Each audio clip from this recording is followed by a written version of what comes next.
What is it?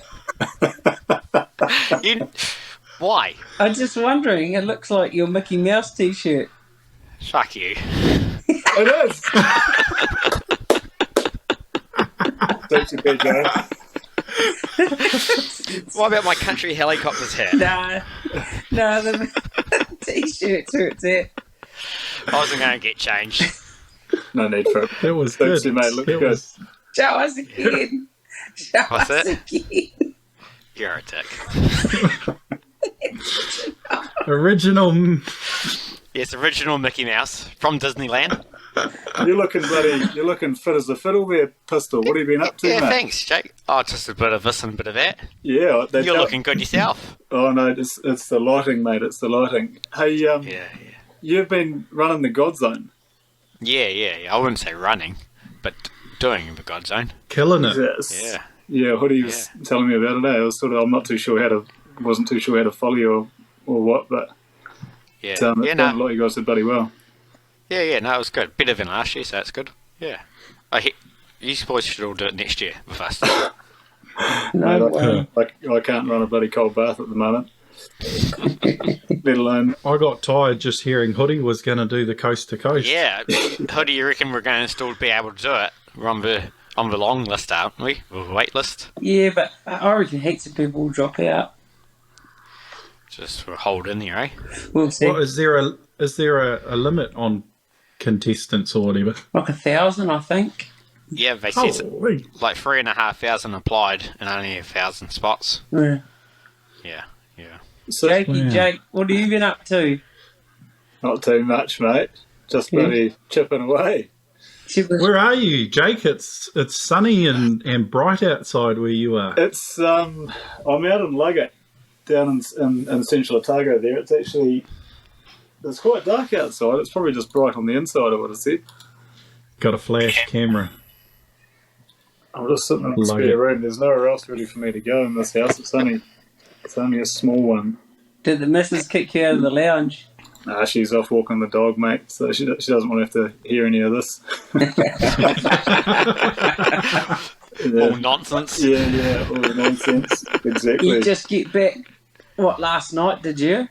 Yeah, did, mate. Yeah. So we've been up in Tauranga, Rotorua, Napier, just doing some survey work. After the floods in Napier, we were sort of up there doing some insurance stuff and... What are you surveying? Flying? Just flying, yeah. So we've got a couple of 402s just doing aerial photography and LiDAR and that sort of carry on. Yeah, nice. Ooh. Yeah. No, it's been pretty good. It's a bit of a change to the low level scene, but still getting the handle on it. Yeah. What height do you survey at? It varies. It depends on what the client wants, but generally between 7 and sort of 10,000 feet. Oh, that's nice and high, isn't it? Yeah, I know. Yeah. It's strange, because you go from the low level stuff up to the higher survey, and I don't know what it is, maybe being further away from the ground, but initially I found it quite hard to keep a bloody straight line, and found a bit of oscillation and that sort of carry on, Shit, I struggle when I'm at 5 feet. Yeah. I don't think so. Bloody good to have you here anyway, Jake. You're the very first interviewee, is that the word? Guest. Guest.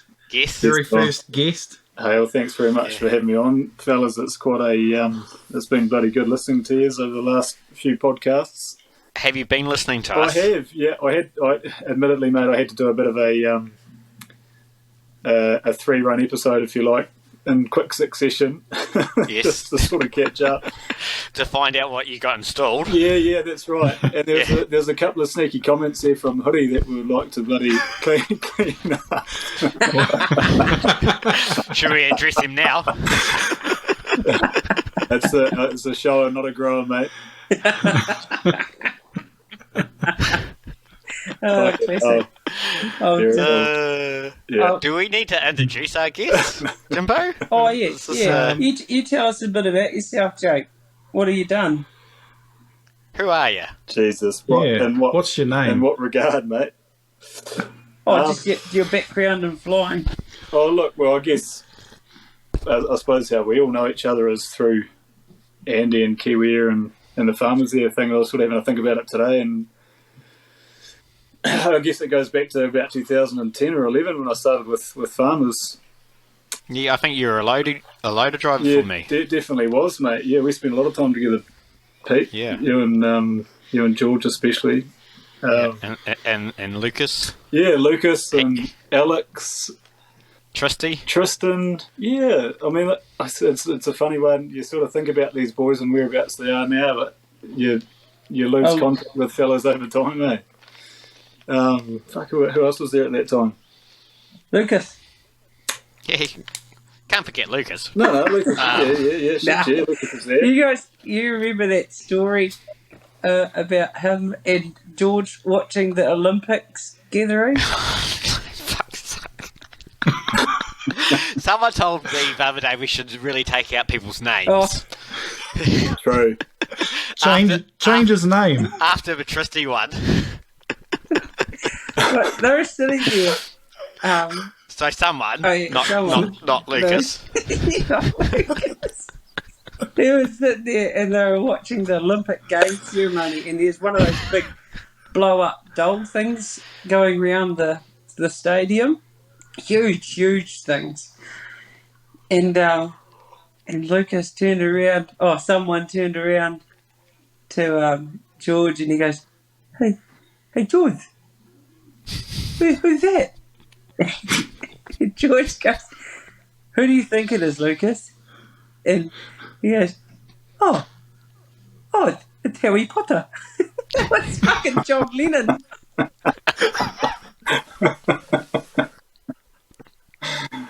Oh, I had to know the guy. Because wasn't the music going and everything? That's right. I probably not doing the story justice, but it was... No, you're not. The story's way better, but I couldn't do it any justice either. It seems like a bloody long time ago, that. It does, eh? But it does. I still feel like 11, we should 12 years ago. young. Oh, no. Oh, yeah. Graham? Blue Bakey? Oh, yeah. I see him occasionally driving a tractor. Where is he? He's still around Gisborne? Yeah, he's just driving. Well, last time I saw him, he was driving a tractor mowing the sides of the roads, with the grass. Yeah. Yeah. Sure. Yeah. Into it. Yeah. Yeah. Oh, Graham. Yeah. And I saw Lucas I saw Lucas just about a year ago, just before we went into that last lockdown. He's with New Zealand, eh? I was going to say, New Zealand, captain on the dash, and I think he would have a little kid now. Oh shit, does he? You're joking, has he? Yeah. Oh, shit. I'd love to catch up with Lucas. I do think about him a fair bit. He was a good fella, eh? Mm. Yeah. All of those boys were bloody good fellas. It was a funny time, eh? Everyone's in competition to try to go flying and get into the Kiwi Air thing, but I think back then it was like, it must have been a downturn in survey, or I can't remember. Like downturn. I went up to Gisborne after searching for shitloads of different aviation companies, and I seen Kiwi Air, and I gave them a call, and I remember talking to it was either, I think it must have been Guy, and he basically said, you need to call sometime next week or something like that. And then I got in touch with Andy, and he said, you better come up and see me. But it was a week after speaking to Guy initially. He didn't really... And he said, come up and have a yarn. So I did. I drove my wee BMW up there and had a yarn with Andy, and then it's like, we don't... Yeah. I know. BMW. Yeah. He did. He came out when I got to Gisborne. He came out and says, "What car are you driving?" And I just said, piece of crap BMW. I couldn't afford anything. It's just what it was. But couldn't afford anything. Just got a Beamer. No, mate. Who is this guy? I'll send you some photos. It was battered and bruised. Yeah, and then he came out and read a yarn, and it was good. But he did say that there was probably not going to be any flying. I specifically remember that. I can't remember the ins and outs of the interview, but I think that's pretty standard, isn't it? Yeah, it was. And he said, yeah, look, we've got about 3 months of loader driving for you, and then after that you might be able to get into a bit of flying. You know, you're interested in a bit of surveying. Obviously I was. But first you've got to go through the protocols of jumping on a loader and seeing. He basically wanted to see what we were about, you know.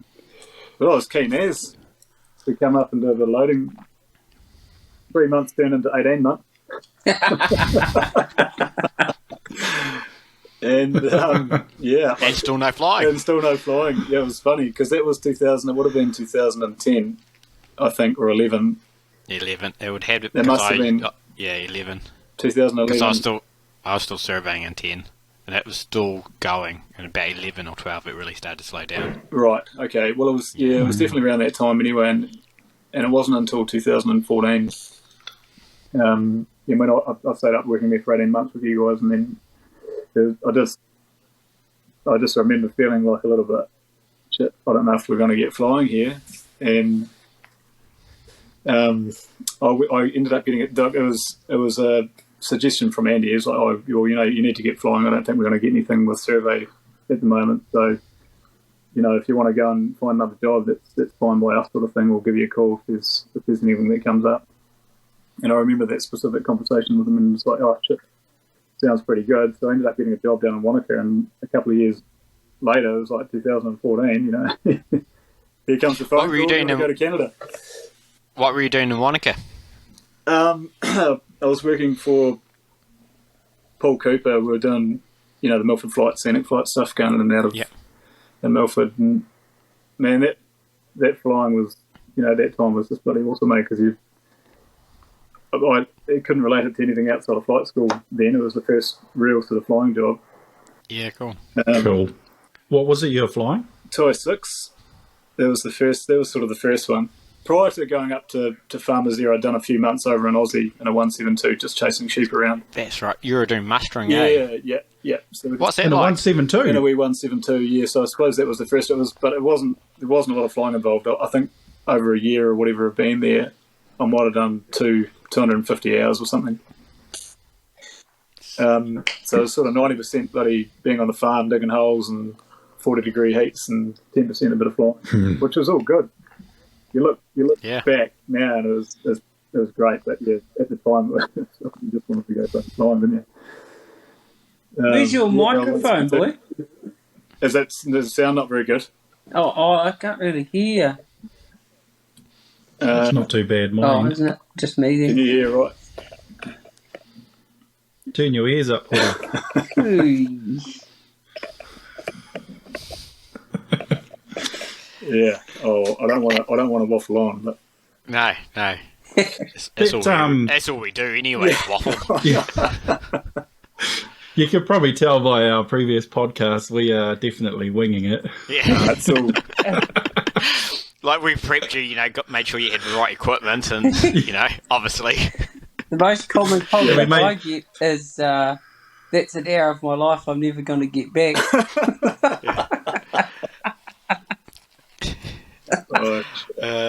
So, Awesome. Sorry, Jake. So you went mustering and then to Milford.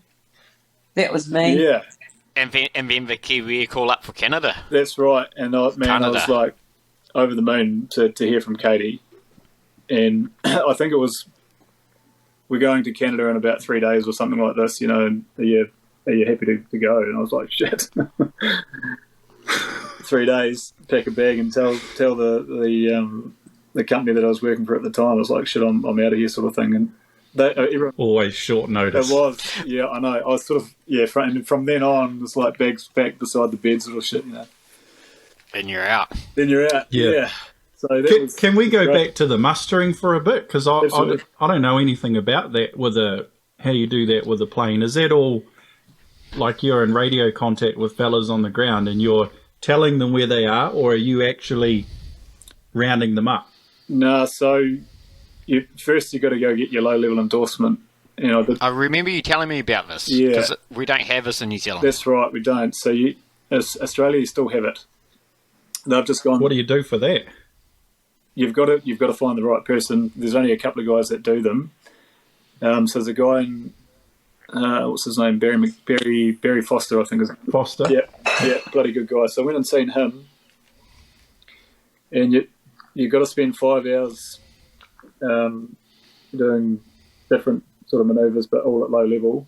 And part of it's flying under power lines, and they've got this big thing of tyres, like the old silage tyres in the middle of a paddock, and they say it's a pack of sheep. You got to dive on that and do a sort of a dumbbell turn back onto it, and then do it again and do that for an hour or so, and then you go and do a sort of low level cross country for about an hour, and that's pretty much it.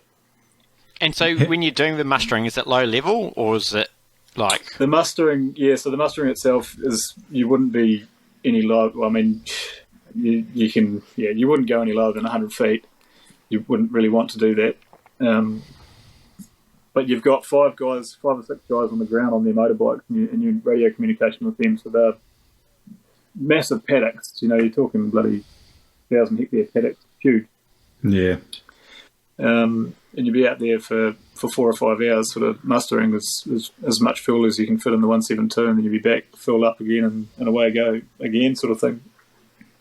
So it's just the idea is moving the sheep. Is it UHF communication, like whatever they're called, CBs or thing? Yeah, I'm not too sure what the radio. It was just normal bloody handheld radios that they have on the ground, and then you've got your VHF and your planes. So you're just communicating normally. Oh, okay. Yeah.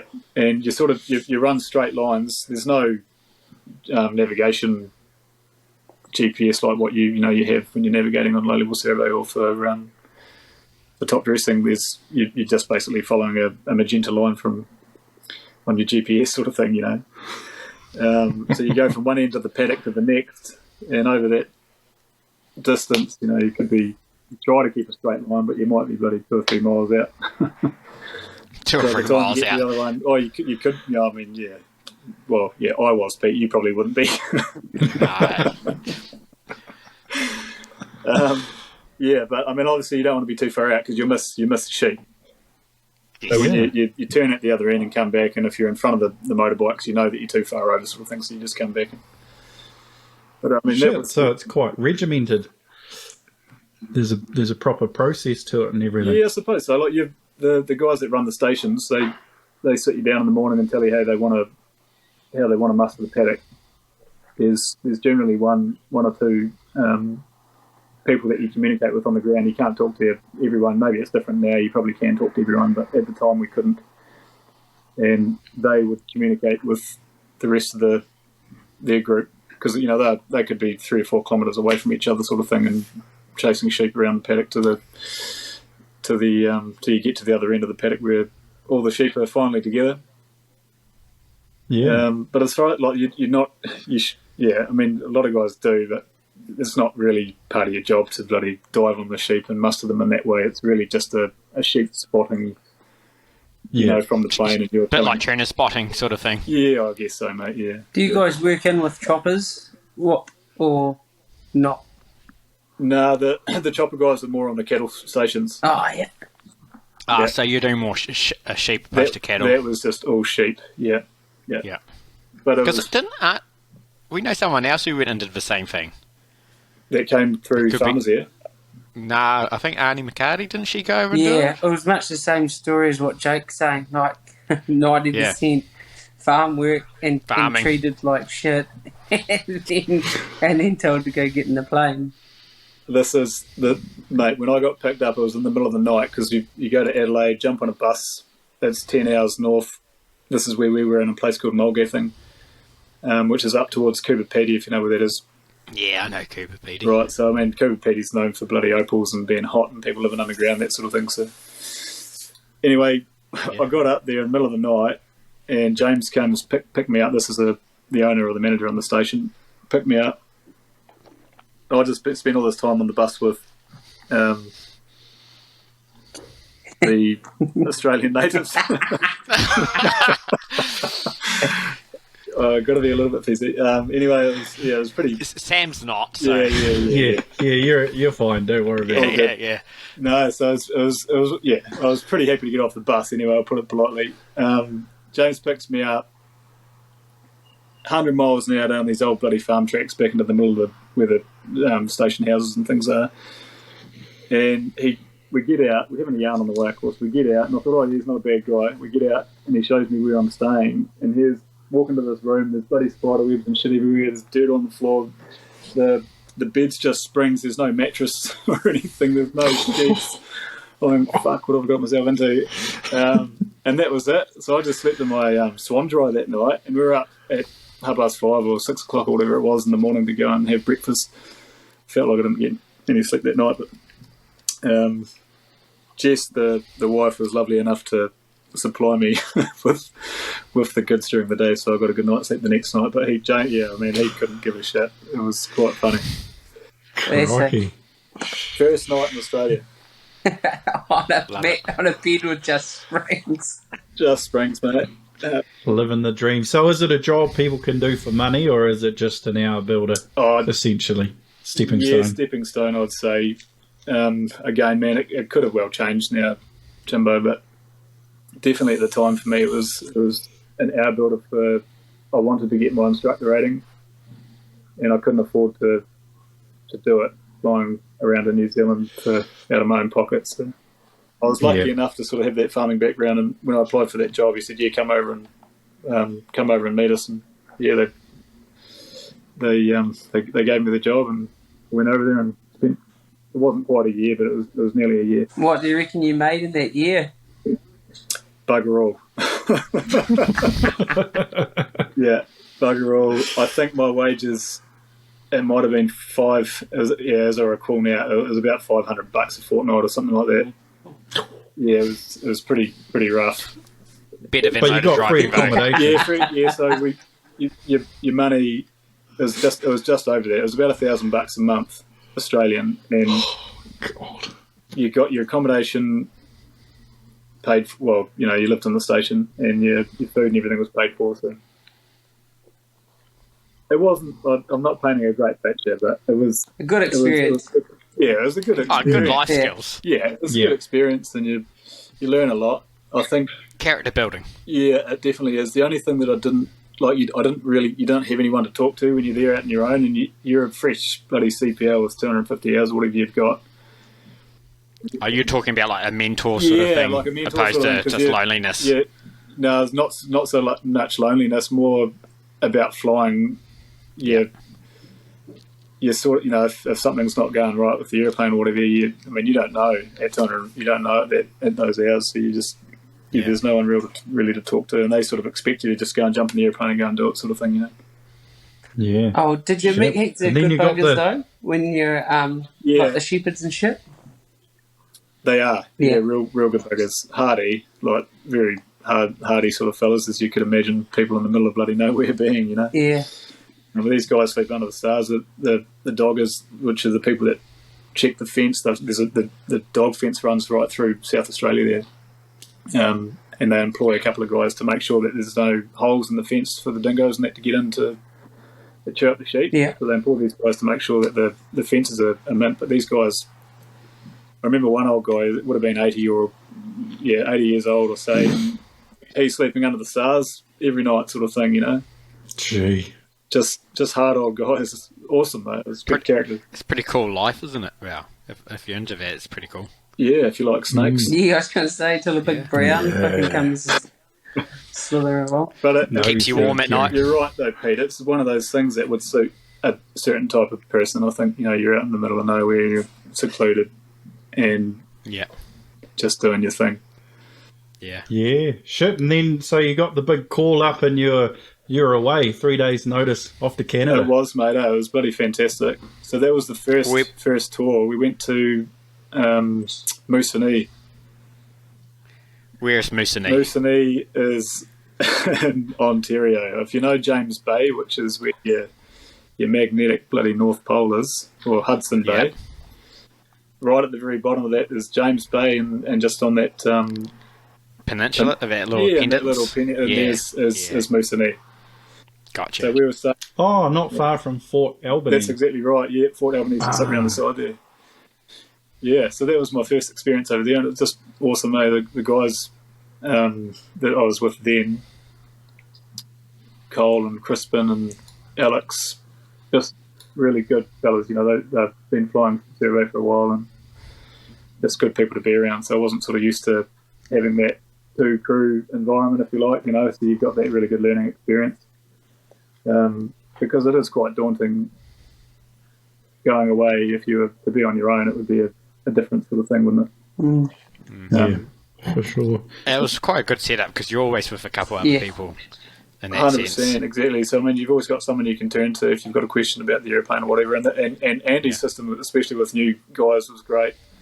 Writing reports every day sort of thing, and getting to know the job as well as the airplane. I think he really wanted you to know the plane, didn't he? Yeah. Sort of had to know it inside and out. Yeah. So you did all of you have to do like a written report after each flight? This is before you actually went away and did the survey, like in that 152 or whatever he had. Did you have to do that? I remember the 172 was at BWL. Mm. Yeah. Yeah, he had a little aerobat when I was there. Yeah, he had a 152. He flipped that when he got that 172, Yeah. Shit. No, I used to have to keep notes. I had to write notes and then had to read my notes. Yeah. I didn't have to write a report. Same thing.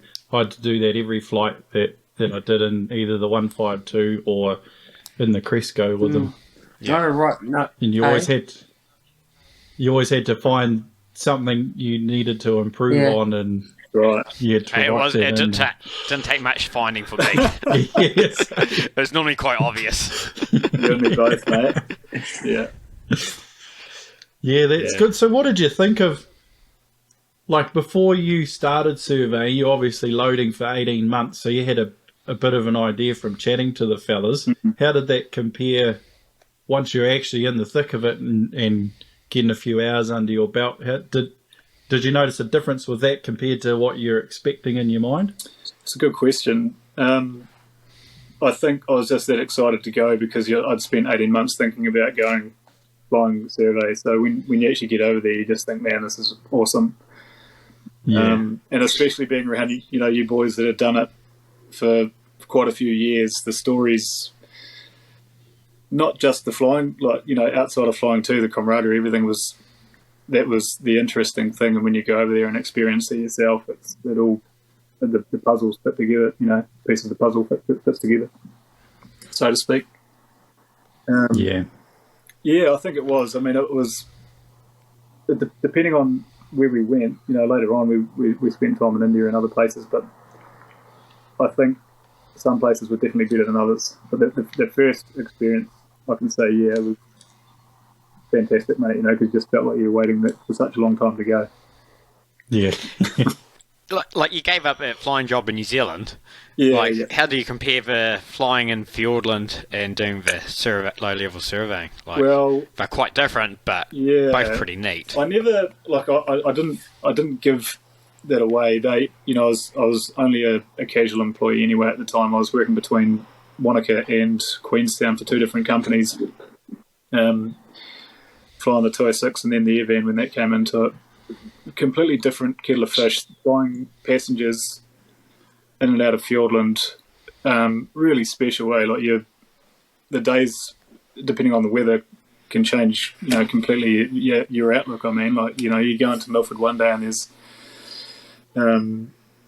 beautiful crystal blue, clear skies, and then the next day it might be low cloud, and you've got to find a different way to get in there. All these sort of valley systems and things. So that keeps you on your toes, but you get to know the areas reasonably well, and I think comparing it to survey, they're just two different breeds. The two crew thing with the survey, I would say, is the major difference. You've got someone there that you can talk to for bloody 8 hours of the day. You can have a yarn, and you're overseas. You're young. You're doing that sort of. I'm not too sure how else to answer that. Good fun. Yeah. Nothing like taking a pill in a bottle next to your mate, eh? Exactly, Hori. I know. You start the tour out with the curtain, and then you finish it without it. Yeah. Well and I bet truly. you they were still using it with you, though, after you took the first Exactly.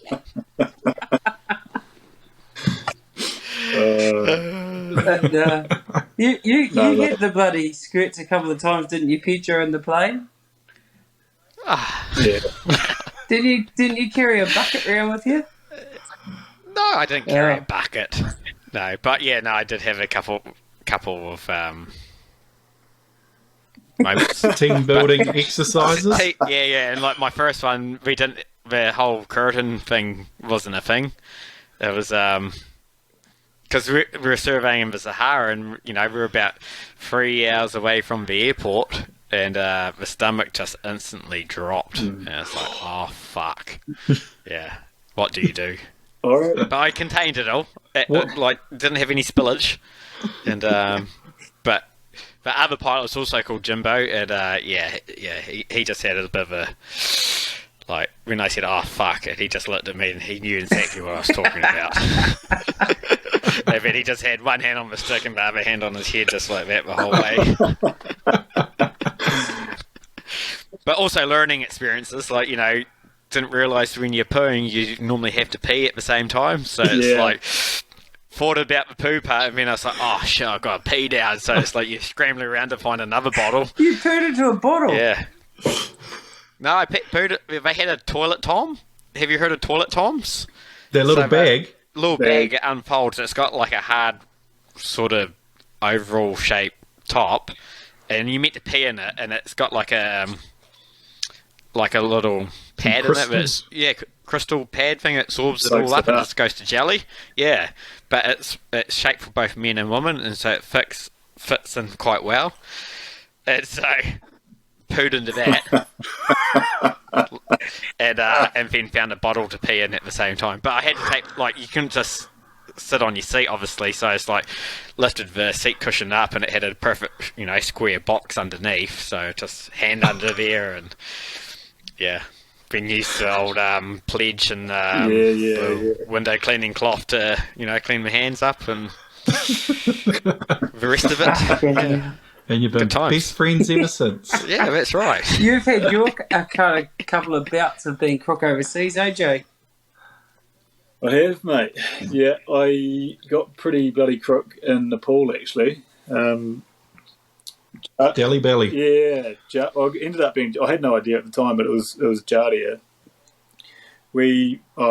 Towards the end there, I'd lost a heap of weight, and every flight, if you're more than 45 minutes, you're not gonna. Pants aren't gonna. I'm going to get away with it, sort of Not thing. going to be well. Not going to go well. And I remember. What were you doing over there? Just so we know. Oh, sorry. So I went over in 2015. Just after they had so Kathmandu had an earthquake in 2015, and it was bloody horrific. So I went over there. It was just by chance that a job popped up at that time, and I was working for Kathmandu. It was the same company that you were working for, wasn't it, Jimbo? Yeah. So you had a couple of airplanes when you were there, or was it 3? Yeah, there was 3 when I was there. They started. They just had the 2, and then they got the 3rd one in while I was there. Yeah. Okay. So there was only 2 when I turned up there. So I got to Kathmandu after knowing that the earthquake had happened. That they rang me up and they're like, "Oh, you can still come over," because I was sort of a little bit concerned about going over at that time, just after the bloody earthquake. And I was like, "Shit, what's it going to be like today?" As good as gold. And I turned up, and I just remember getting off the airplane and thinking, "What the bloody hell have I stepped into?" Because the city was like in rubble. I think there was 8,000 people that got killed or something like that. It was pretty. Holy. It was pretty rough. Anyway, so we were based out at Nepal Ganj, which is West Nepal, and we were just taking exactly what you were doing, mate. Obviously, the same company, just taking passengers and cargo and other bits and pieces. Where's Hoodie gone? Hey, the dozing Hoodie, are you? Nah, Wake up! Here, look at this. Hey. Oh, Oh, look at that. I guess for people who don't have a camera, who are just listening, we're looking at someone trying to creep into little children that are meant to be in bed. Bloody. I was just sending out a Mayday call. Oh no. How's wee Hank? Just quickly, Hoddy? Nah, good man. Good. Loving the dream. Good baby so far. Oh, good. That's the story. Yeah. Good stuff. I did have a bit of deli belly when I first arrived in Nepal as well. I first turned up and then I got wined and dined by management, and because what's Kathmandu? Is it 4,500 feet up? Yeah, something like that. Exactly, I think. Yeah. So the bears had I'm a lightweight anyway, but I had a few too many. But it was the same as having triple. The oxygen to alcohol ratio was out, was it? Yeah, it was significantly out. I forgot to allow for my density altitude. Yeah, and didn't lean it out. I got offered all of this, all of the local cuisines. Do you want to try this? Do you want to try that? So yeah, bloody oath, man, give it all. And I had some goat's lungs. Ooh. And they get the goat's lungs and they crack eggs into the lung and then they fry it. And then you eat it, and tasty. Oh, I have no idea. Could have been. I'm sure I gave it the thumbs up, but I was the same. I spent the next month just curled over, and it was just going from flight to flight, from squatting pan to squatting pan. Yeah. Or sometimes it wasn't even that; it was just a hole in the ground. That's right. And you just lose all dignity and so as your passengers boarding on, while captain's letting rip, eh? Can you remember Simicot? Be there in a minute, guys.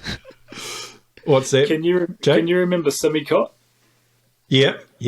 We were heading up to Simicot, and it would have been 10 minutes before we landed, because you get up to, 15,000 feet or something like that, as I remember, or 14,000 feet.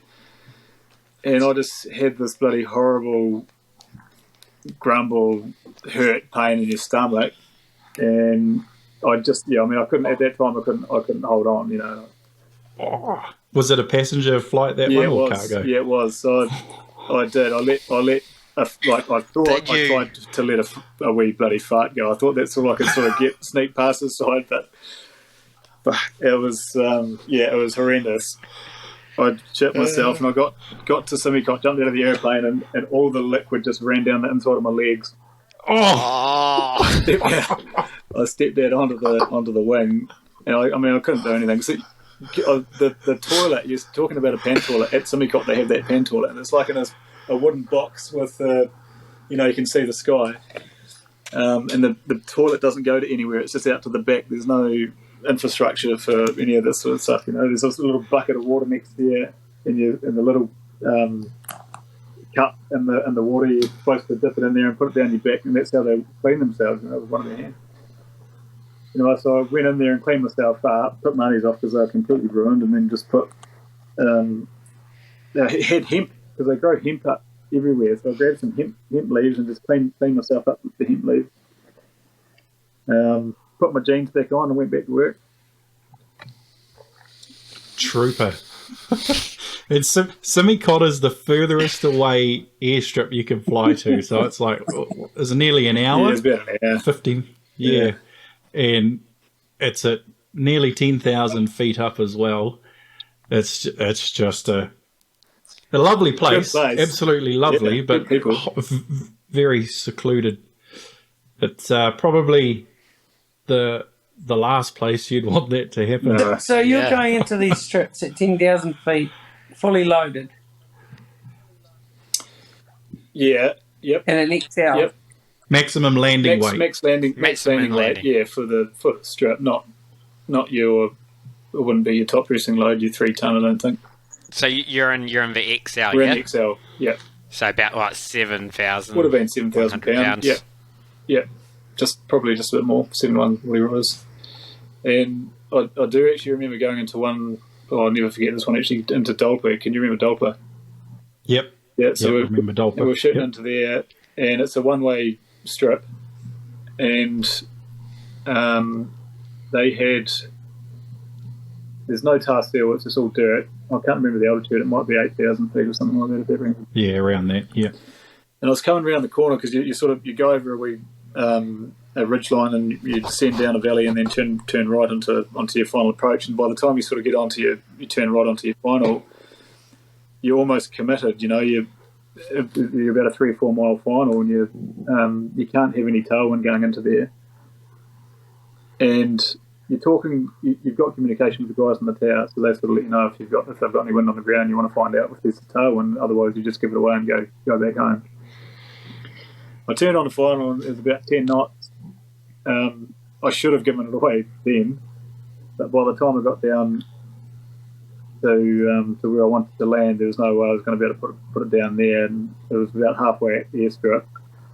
Finally, I just dropped it on the ground. I let go of the flaps and just bloody slammed it onto the ground. Both of us were on the brakes, was in beta, and couldn't see anything out the front window because it was dirt. Everything was being blown up.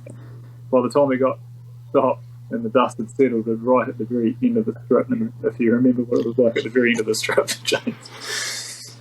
Not very inviting. Not very inviting, yeah. No, so it was a reverse out of there, and not one of my finest moments, to be honest. There's places like that if you probably quite easily come unstuck, eh? Yeah. You're kind of forced to learn. That's right. I know, and it was a hell of a learning curve for me. That was probably one of them that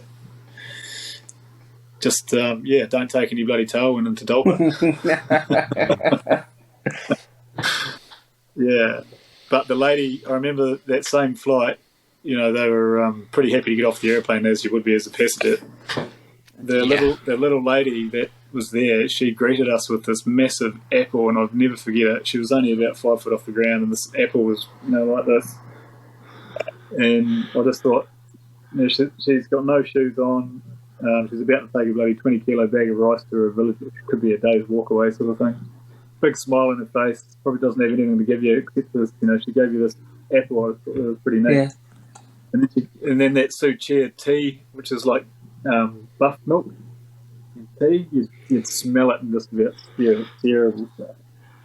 Is it super milky, salty tea? Ugh. You had to once you got the cup, you had to pinch the layer of like solid milk and flick it off. You had to do it every 5 minutes or so.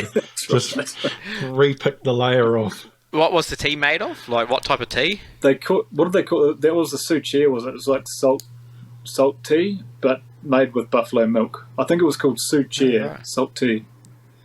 Mm. Yeah. You can correct me if I'm wrong, James. Yeah, no, I can't remember. Yeah. They had some really good ones and some ones that would be the opposite. That's right. It was just the buffalo milk that got me. Mm. Yeah. So how long did you spend up there, Jimbo? I was there 2.5-ish years, I think. I went there in 2009 and then finished up 2012. 2012, yeah, okay, so you're there a couple of years. So your position would have been taken by a fellow called Ben.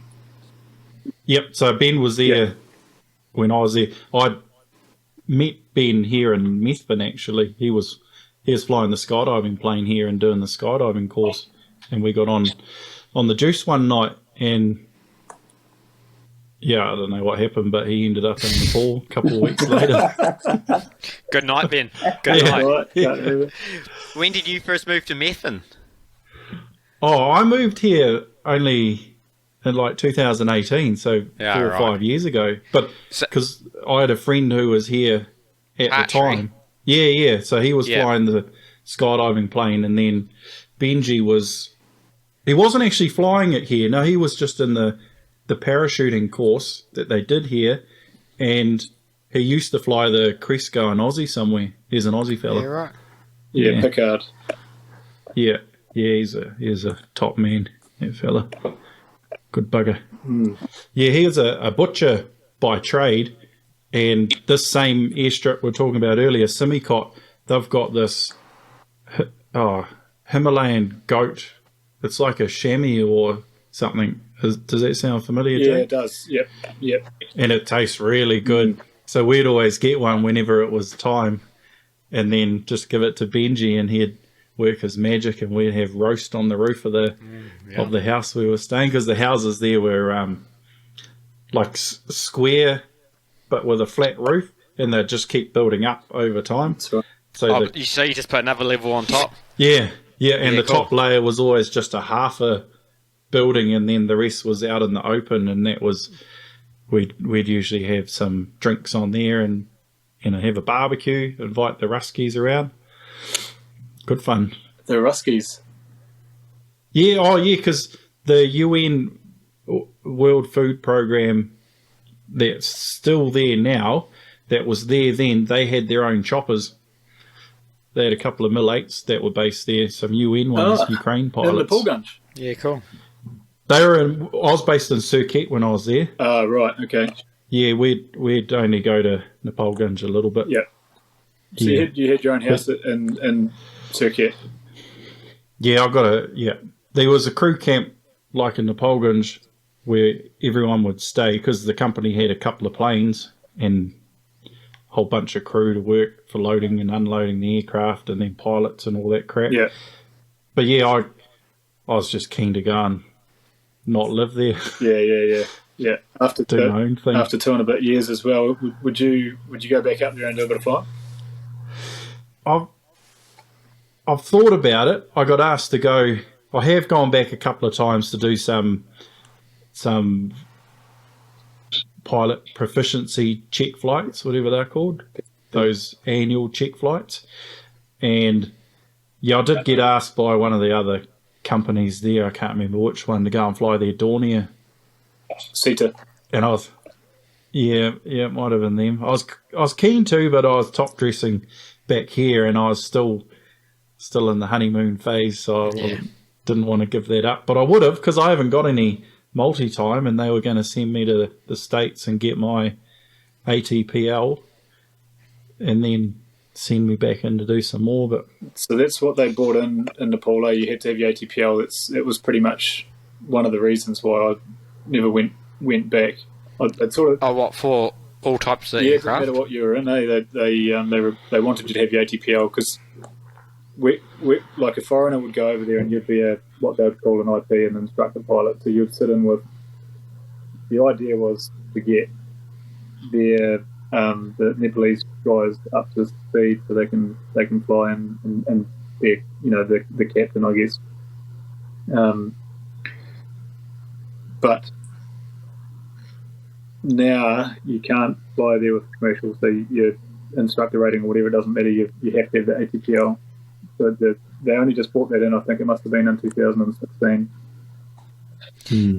And so, did you guys go there with a New Zealand CPL and get it converted? Like, how does that work? Tell us about how. Did you would have had to do a week in Cairn? Yes, yeah. Well, it was only 3 days. They were pretty keen for me to get out. They hadn't been flying for ages by the time I got up there, and they'd got a few other. I didn't know. I didn't know any different when I turned up there. But after that earthquake, they were doing heaps of humanitarian stuff. So they had one plane based in Kathmandu and then one based out in Nepal Gunj. But anyway, I spent 3 days in Cairn. We had to do that's civil aviation. Nepal. Yeah, that's right. Yeah, civil aviation. Cool. Nepal. In Kathmandu. It was. Kathmandu. Yeah, it was up by the airport there. So you have to do an exam, which was I don't know what your experience was like, James, but it wasn't overly. Everything was pretty much given to you, wasn't it? Like it was. It could have been a week-long course. Yeah. Or that's right. 10 minutes. Or 10 minutes. Yeah, exactly right. Either or. Right. Either or. Yeah. Up to you. Hey, you choose. So they don't give you a license at the end of it. They give you a validation. So you can fly there for 12 months on your validation, and then you have to go on. There's actually no such thing as a Nepalese pilot's license. They don't. So everyone has a validation. So while they're flying on an ATPL from either the States or Is that right? There's no Nepalese licenses, is there? Or do they? There's nowhere to train in Nepal. Or have I got that wrong? It could be different now. They started a flight school when I was there, but I don't understand any of it. Didn't really follow it, to be fair. Yeah, okay. Because all the guys that I flew with had US ATPLs. Yeah. Do you know or remember your license validation number by chance? I could find it. I've kept it somewhere, but not off the top of my head. No. Oh yeah. It's probably the same as yours, was it? Yeah. Just scribble out my name and put yours in. Yeah. Yeah. No, I only asked because when I did it, they must have recently just opened the gates back up to international pilots, and my validation license number was 00005. Number 5. Far out. No. The old, yeah. Because Trusty went up and did a bit there too, didn't he? I took over from Trusty. Did you take over from Trusty? Yeah. Yeah, right. Yeah, he was there. He was keen to go. So when I turned up and I had my night out in Kathmandu and got a bit crook from it, then it's an hour or 2 hour flight with the local airline to Nepalganj, and then it's a 3-hour drive to Phuket from there. And when I landed in Nepalganj, Trusty was there. He was waiting to get on my flight that was going back to Kathmandu. So we quickly caught up there, and at the same time they had a Dornier. Do you guys know the Dornier 228? It's a high wing, quite a slick looking thing, retractable undercarriage, and the main wheels kind of look like a Hercules, where you sort of only see a little bit of the tyres. At least that's how I remember it anyway. There's one of those doing circuits there at Nepalganj, and I was chatting with Trusty, and I remember looking, because I'd never seen them before. I thought, far out, that's pretty cool. You don't even see the tyres on them. They're that well hidden. And then the plane did a touch and go and heard this big scrape down the runway, and then the whistles start blowing and fire trucks going everywhere, and people were running, and so what had happened is I saw the fella coming into land. He forgot to put his undercarriage down, scraped down the runway, and then because it was high wing, tipped it a little bit, and the propeller ground up, and then that tipped it the other way and ground up the other side. Maybe you can do one engine, you might as well do both. Yeah, exactly. That's right. And then poor old Trusty, they had to cancel his flight. His home. He was gutted. They put him up into a hotel that probably would have given your Australian one a run for its money, I reckon, Jake. Yeah, bloody hell. I could just picture Trusty too, eh? He wouldn't have been too phased, would he? Yeah, he was upset, but as usual, that's disappointing. Yeah. Oh, good. Where'd you go after you went to Nepal?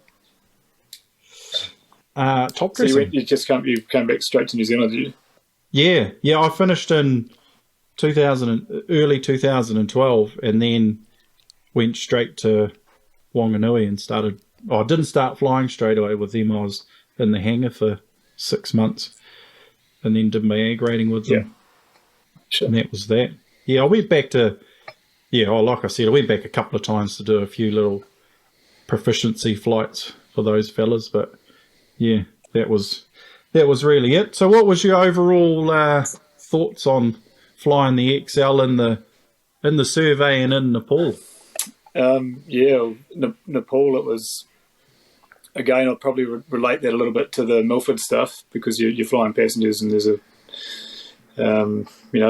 mountains and things around. Was that, I guess the big difference there was the temperature. You'd be sitting in bloody 35 degrees at your base, and then you might be at 5 degrees or something where you're going to drop people off. I had a really good time in Nepal. I would have liked to have stayed there a bit longer, but I wasn't overly comfortable with engineering and all that sort of carry on. I won't go into that. But, no, I mean the pack. I miss the pack now. It's been a little while since I've flown it. Would you go pack or 402? Oof. If you had a choice. To be honest, I'd probably get back in the pack, Pete. Yeah. What's the 402? Cessna 402. They're just a light twin engine. Yeah. Where were you? Is that an Eagle? What's that? Sorry. Is that an Eagle? I don't think it's an Eagle. No, I'm not too sure. I got asked that the other day if that was a Golden Eagle. I'm not too sure what the Golden Eagle is. Nah, I think Golden Eagle's way more sportier. Is it? I think so. Yeah, okay. I'm not too. Yeah, I wouldn't. I'm not. Is it when they get too wound up? Whatever's. Nah, I think the Golden Eagle's piston pressurised. Pressurised, yeah. The Air Force used to have them. Yeah, you better look us up, Jimbo, so we're not looking like idiots. all I can see is Cessna 402 business liner. Yeah, they used to skydive out of it in Taupo. Oh. Yeah. The Golden Eagle's pressurised turbo. Not turbo. Was it piston? Piston. What were you? What were you up in PNG and Jake? The old Twin Otter, that's right. Twatter. Nice. That's something I would love. What was the Twatter like? Oh man, awesome. Very forgiving. It's a different beast to the 402. That's for sure. Just yeah. I mean, you can take the Twin Otters anywhere. Where you take the pack, the Twin Otter will get in easy. They're easier than the pack. No, not easier, but about as in the same. Yeah. And just a really gem of an aeroplane to fly.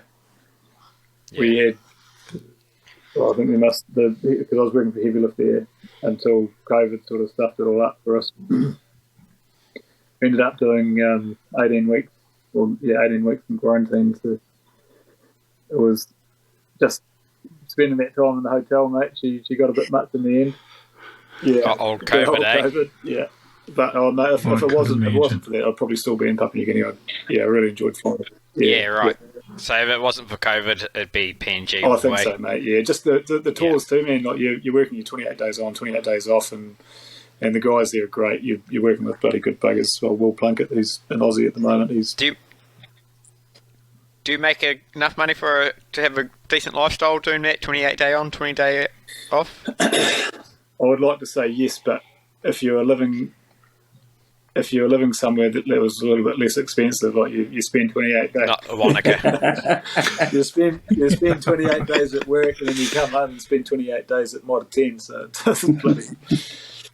doesn't add up. And you got to buy your Beamer. Yeah, that's right. That's right. Hey, you can only afford a Beamer. Exactly. It was only, the old beaten up Beamer. Yeah. Was it those new Twin Otters you're flying, the Viking ones? Yeah, the 400s. We had both, the 300s and the 400s. How do they compare? The older versus the new classics? So the 400s have got the 750 horse, the Dash 34, same as the 750, and the same as the pack, and the old 300s have got the Dash, must be 27, I think. So a little bit more power in the 400 series, and they've got the Honeywell suite. It took a little bit to get my head around, to be honest. Just the digital. Oh yeah, the TV screen. Just the TV screens, yeah. So you got three TV screens in front of you, but really good. Like, was that the first time you've gone from like the old analog gauges to the TV screens? It does take a bit to get used to, like just bars going up and down, exactly right. Dials. Yeah, exactly right. So it's just I don't know, philosophy is the right word, but a different way of different. Your scan changes. Yeah, it does. Yeah. I mean the training's really good. The training's really good, but I sort of tend to take a bit longer than most to get my head around things, But no, once you sort of get on top of it, the Honeywell's awesome. The 400 series is bloody great airplane to fly. Yeah. So is the the airspeed indicator, is that one of those speed tapes where there's like an arrow and have you guys had to go with those in the anything? Yeah, I've been doing a little bit with it now, and it does. It takes a while to get your head around it. Yeah, I'm still struggling with it. Because I think you've got to actually look at the number, like if you're on a critical approach, a short field sort of thing. With the airspeed indicator, I'd just look at the, You're glancing at the needle, eh? Yeah, I'd just look, is the line where it normally should be? The first couple of landings, you'll see what speed. And then you just look at that line. Is it there? Cool. Yeah. Is it that way? Shit, something's wrong. But with that speed tape, I've always got to actually look and focus. It just takes that split second longer in it. Because the speed tape does have the yellow and the red and the white. In the white, it does. But if you're outside of it, it's just all green. So you can't. Yeah, it is. Whereas like with the old steam gauge, the needle's at 4 o'clock, so you know roughly how fast you're going. Then it's coming down to 3 o'clock, and you're touching down, sort of thing. Yeah. Whereas you don't have that same quick scan. That's right. One thing, and same with the VSI, because you quite like it. You can really see if it's going up and down. Yeah. Whereas on the digital one, it's just a bar that's up or down. I found that there's the same sort of thing going from the Cresco to the XL. Just being able to touch the flap lever with your leg, and then we went to the XL, and then you back in. You're looking at a gauge. It's just all that stuff adding up with eyes in the cockpit instead of being able to just tap your leg across. Feel where your flaps are. Yep, 100%. Isn't that something? Funny? All this better stuff is making it worse. Or different. Yeah, different. I found that having the screens, especially working in when you're flying around in bloody clouds and things, it's nice to have that outlay and where you are all the time. It's in front of you. Yeah. I have to say, awesome far. Yeah, 100%. Yeah. That was the big one there for us. What was the? Because you just did a big ferry in Caravan, didn't you? So last year for Thompson, so I still do a wee bit of contract work for those guys. Just when they've got work on, I just showed the missus a photo from Tim today. He's pretty keen for me to come over in May, but our baby's due in May, so Katie's like, no bloody way you're going to. No. Congratulations. Yeah, thanks, mate. Yeah, first one. Hit the ground running. You're going to have to sell the Beamer. Get a family wagon, get a Range Rover. Yeah, I don't think so. Shit, no, I've got an old V-dub Passat, mate, $2,500. Beautiful. But what? Oh, you can tell us about that. We went about that. About so that the ferry. But what? Just quickly, what would you rather? A Caravan or an XL? Is that right? Yeah, I know it's it's the comfort, man. Like you sit in a Caravan and it's like, oh, nice. It's pilot's fun about it. Yeah. For the pilot, it's awesome. Day. But it's got its jobs, mate. Like you wouldn't flying. Actual manoeuvring on survey is quite different in the pack than what it is in the Caravan. You can't get the back onto your next run in the Caravan as nicely as you can in the pack, and the view is way different. You can look out in front of you in the pack. But as far as ergonomics go, mate, the Caravan's great. Sorry, about your survey. I mean, your big ferry. Yeah. Oh, the big ferry, mate. No, so we took that over to Sweden from New South Wales. So that took us about 14 days. Jumping island to island, and then a couple of months later, I brought back. Nice. Yeah. Can you tell us the islands?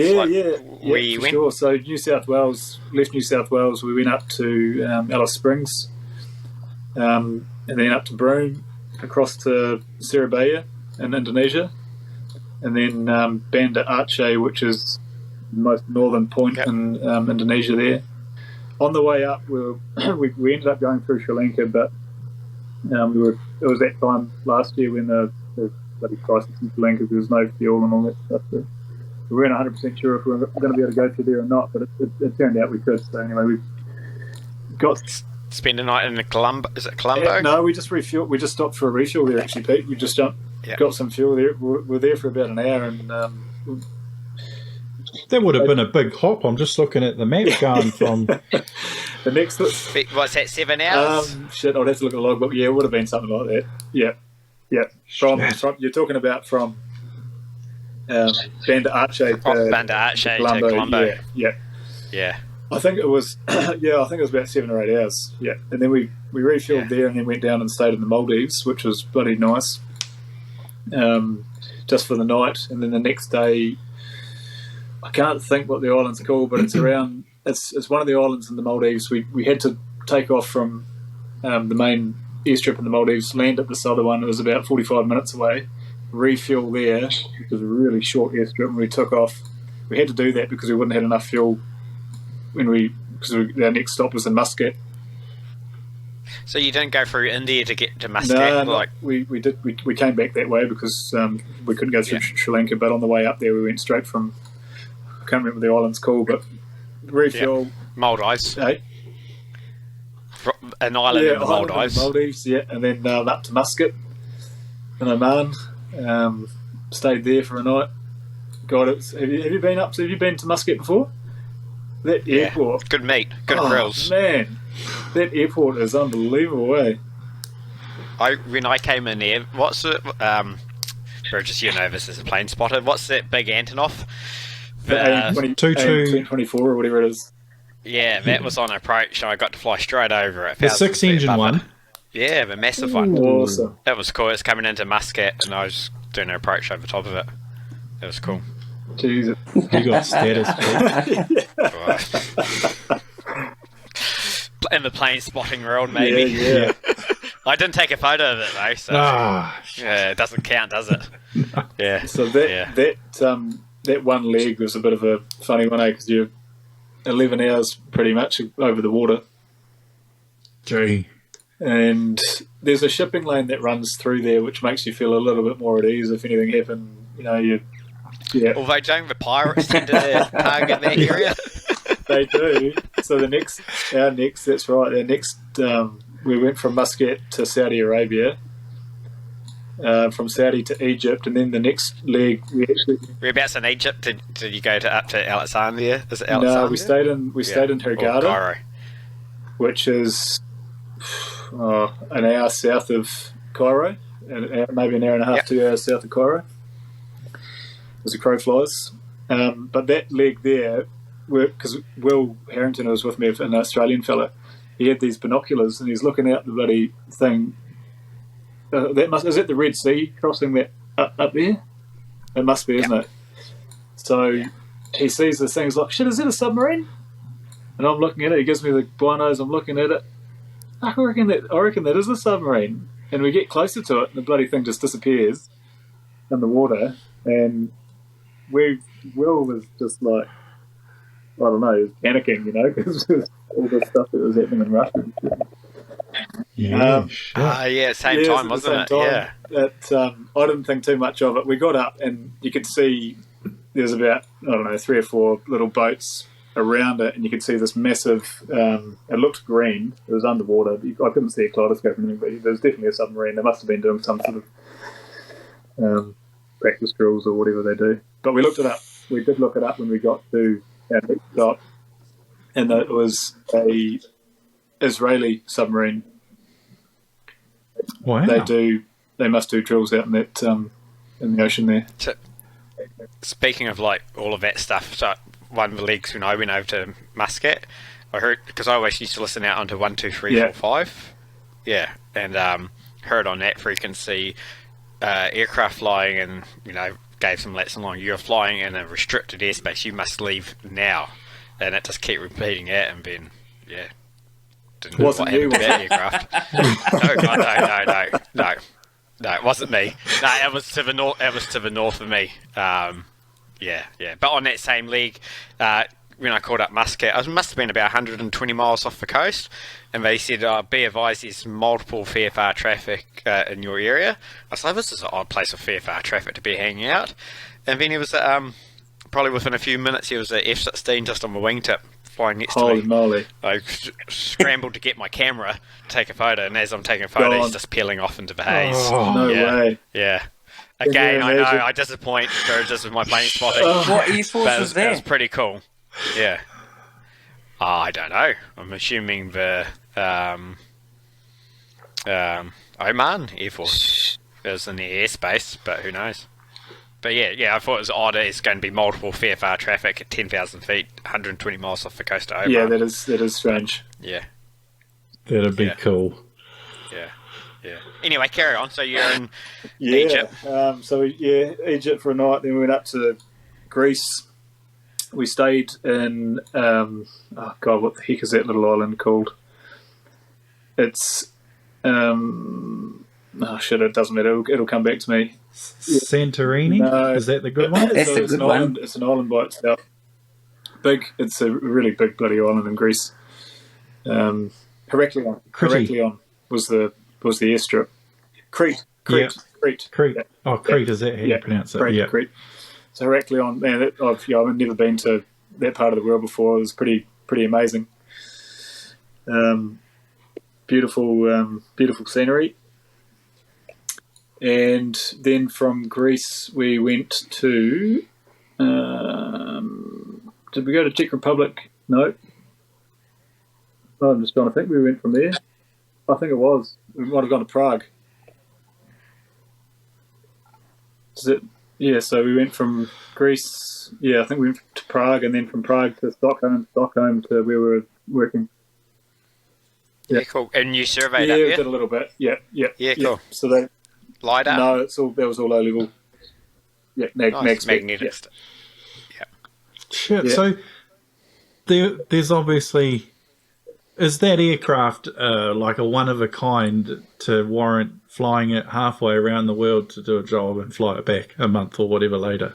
Yeah, they've had it for a couple of years, that contract. So I would say so. Yeah. I'm not too sure. I'm not too sure why a company wouldn't get an airplane, and I don't know, logistically you could make it work, couldn't you? Yeah. But cool though, it means you get to go and do that's right. Yeah, nice you wouldn't complain, would you? Yeah. No, exactly. No, it's been, that ferry was really, really cool. And coming back, young Hamish, it was just another 14 days, pretty much the same route. We just didn't go through Sri Lanka on the way home, just went through Kochi and in India, in Kerala. That's cool. So your passport's pretty well full. With stamps, is it? Yeah, there's a few stamps in there now, Jimbo. Probably not quite as many as what you boys have got. We'll get up there. I got nothing. Because what are you doing now, Pete? You back? Are you back from? What am I doing? Yeah, what am I doing? Fuck knows. Doing a bit of this and a bit of that. Safety manager for a country helicopter company, and doing a bit of flying for Kiwi Air again. Yeah. Back in the 406. So, but with the cyclone come through, I'm doing passenger stuff for the first time ever. Oh, awesome! So, cool. Doing a Friday afternoon drop-offs and Monday morning pickups. Oh no, Sunday night, Monday morning pickups. Yeah. The bus driver. The bus driver. People. What 7P is that in that 406? So Gisborne down from that. What do you mean? Yeah, in the 406. What's your route? You're going down from Gisborne to Napier? Oh, go Gisborne, Hastings, and then Wyra, Hastings. Yeah. Sort of just wherever people want to go. It's not a schedule thing, it's more of an ad hoc sort of charter. Okay. Yeah. Oh, good stuff, mate. Yeah. And have been doing a bit of, because we'd been doing LiDAR surveying in it over in the islands last year. Didn't you go up to Guam or something, Pete? Oh. Yeah, it was before COVID. Also saw a submarine up there. It was pretty cool. Saw one of those nuclear submarines coming out of Guam. Yeah, awesome. Yeah. I flew down to it, though. I didn't fly away. I probably should have. I didn't drop down to it, but I, made a bit interested. My turn went towards it. But like I was talking to the military every day we were there because we surveyed the whole island, and so in Guam you got a Air Force base there and a Navy base, and the Marines are based there as well. Cool. So that was pretty cool. Got to see an aircraft carrier fully loaded with jets on top. Wicked. It was pretty neat. And flying over the Air Force base in Guam was really cool. It was like just loaded with B-52s and a few drones. And you'd be coming in, you'd be doing a line parallel to the runway, and they were like, be advised, there's a flight of F-18s coming in, and don't turn left, sort of thing. Like, all right. That was pretty cool. Yeah, so that was pretty cool. And like they just come flying around past you, like quite close. Yeah, it was neat. Yeah. Wicked. Scary. Yeah. That's really cool. Wish I had stories like that. Yeah, so what now then, Jake? Are you just cruising with all of these different jobs for now? Yeah, in a way, mate.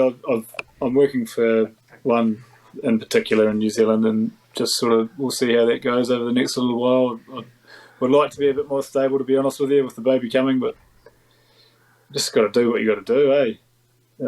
Yeah. It's a hard life being a GA it is, pilot. Mate. I know, and I don't want to. I'm not saying giving in, going to the airlines, but it's never been a thing for me, eh? And I've got more and more mates that are sort of turning that way now, and I think it's not so much for enjoyment; it's the lifestyle. Yeah, stability. That's right. The pay's better too now, apparently, because they're in hot demand. Yeah, that's right. You're in hot demand. Where are you guys going to get? Any airlines bloody calling you? Captain Hoodie. We need to start up West Coast Airlines. Yeah. That's it, eh? Yeah. No, that's right. That's why we need West Coast Airlines, Hoodie Airlines. I can't hear you, Hoodie. You've bloody lost your microphone, mate. Yep. Yeah. The finger might be on it. Yeah. Oh. There you go. That's better. Fuck it out. Right. Jesus. You need to go to podcasting I think school we or can all something. do with a couple of lessons. Shit. Oh, that's bloody good. But, no, good shit. Yeah. And then just to wrap it up, Hoodie was saying he's going to borrow your plane for a bit, so you've got a plane. Yeah. No, it's he's going to take it off my hands for a couple of months. I think he's got more. Yeah. No, it'll be good to see it flying, because I've had it. I bought it just prior to COVID or around that time, with other intentions that haven't sort of. Turns out you've got to have a few brains to bloody start a business, which I haven't discovered yet. Is the business dream still a dream? Still a possibility? Mate, it certainly is. It's just, cool. Honestly, man, it just comes down to funds. And in the meantime, Hoodie's going to take it off my hands and put it to work. Just double check that he's actually got his BFR. Probably. and medical.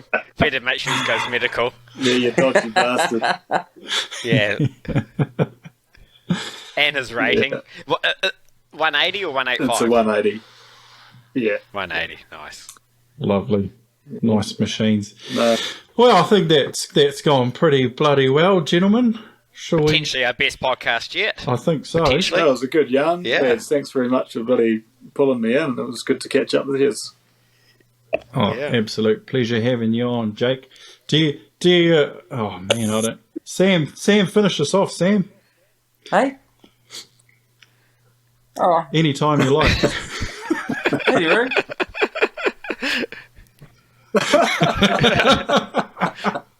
Is there anything you want to share with whatever you're doing, or I don't know? I heard people do that. Do you have an Instagram? Do you have a something with your work? Do you want to share any of that? Oh, who are you talking to? Me? Jake. Who are you asking, Buddy or Jake? Jake. Oh no, man. I don't don't tend to do anything like that, to be honest with you. I've got no BMWs are us. Look it up on Instagram. No, nothing like that. It's just good to come on for a yarn. It was more for me catching up with you boys. Yeah, well, we'll do one in person one day. Yeah, I can't wait for that, mate. We're certainly overdue some beers. Yeah, for sure. Good. Jolly good. Well, thank you very much, Jake, and we'll cut it off there and go have ourselves a snoozy and catch up with everyone next time. Sounds bloody good.